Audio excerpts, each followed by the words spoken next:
The purpose of this film is to help you understand what's going to happen and also to make sure that you are well informed about the potential complications of surgery before you make a judgment about whether you want to proceed with the surgery. Carpal tunnel surgery is amongst our most successful surgery, with more than 90% of patients being happy that they've had this done. Patients make a fairly rapid recovery and it's quite a small procedure, taking about 10 to 15 minutes in the operating theatre. Before you consent for this procedure, I'd like you to understand fully all of the potential risks of the operation. Surgery is inherently dangerous and we do everything we can to try to make sure there are no adverse outcomes from the procedure. However, you do need to understand that there are a number of risks which are common to many operations and some that are specific to this procedure. The most common risk for all operations is infection, which of course we'll do everything we can to avoid. The risks of that for carpal tunnel surgery are minimal at around the 1% level. The other risks of the surgery are persistent tenderness around the scar, which can sometimes last for a couple of months. Other risks are of nerve and tendon injury. Some patients suffer with prolonged stiffness, and some patients have a failure of all of their symptoms to resolve. Otherwise, the surgery is pretty straightforward, with 90% of patients being happy with the outcome. So when you first arrive at the hospital, you'll be seen by the nurses and some admission paperwork will be done. Prior to that, you may well have had to have a pre-assessment visit where you'll have had an MRSA swab and, if necessary, any blood tests or blood pressure measurements, etc. As you come into the hospital, you'll then be changed into a gown and hospital underwear. You'll need to be marked and consented. So I would normally put a mark on the relevant part that's going to have the surgery and then sign a consent form to make sure that you understand, once again, the full extent of the risks of the complications of the operation and also the benefits of the operation. During a carpal tunnel decompression, which is most often done under local anaesthetic, you'll come in and we'll go through the standard checklist on the operating table. When the arm is fully numb, we proceed with the surgery, and during the surgery, which takes about 15 minutes, we can chat during the procedure. You can see some of the surgery if you wish, but we can also put a screen up to make sure that you can't see the operation if you don't want to see it. You'll feel us touching the hand, but the operative site should be completely numb. If you do feel any pain, we will of course put some local anaesthetic in and extend the area of the anaesthesia. When we finish the operation, we put the bandages on, and I usually tell patients at that point what to do with the bandages. That you can unwrap the bandages as you see them. You see the layers of the bandages going on, and you can then unwrap the bandages yourself at 24 or 48 hours after the surgery if that seems appropriate, and I'll tell you specifically what you should do with your dressings after the surgery. You go back to the recovery area, and with all hand surgery we tend to elevate the hand in the recovery area to make sure that it doesn't bleed and to make sure that the swelling is kept to a minimum. That also tends to keep the pain to a minimum. We then take you back to the ward when you're feeling comfortable, and at that point you'd have something to eat and drink, and when you feel well you can go home.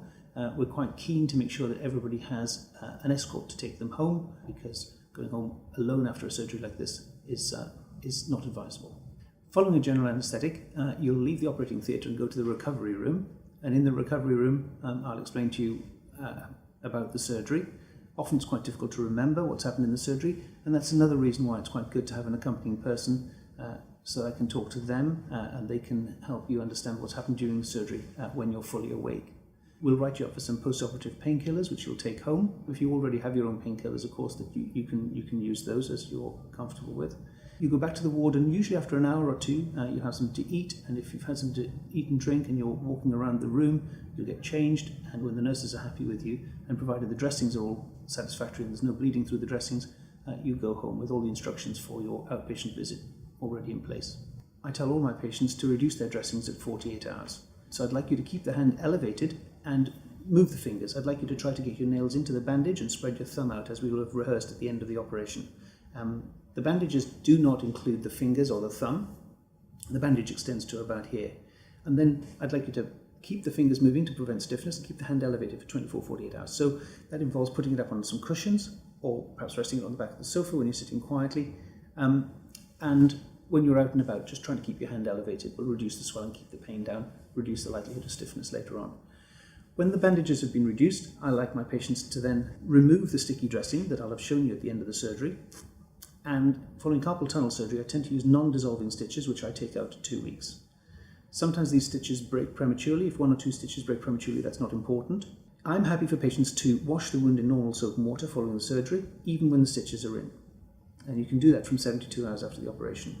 And then you can reapply a sticky dressing over the top of it. And if you ask the nurses for a sticky dressing after the surgery, they'll give you some to take home.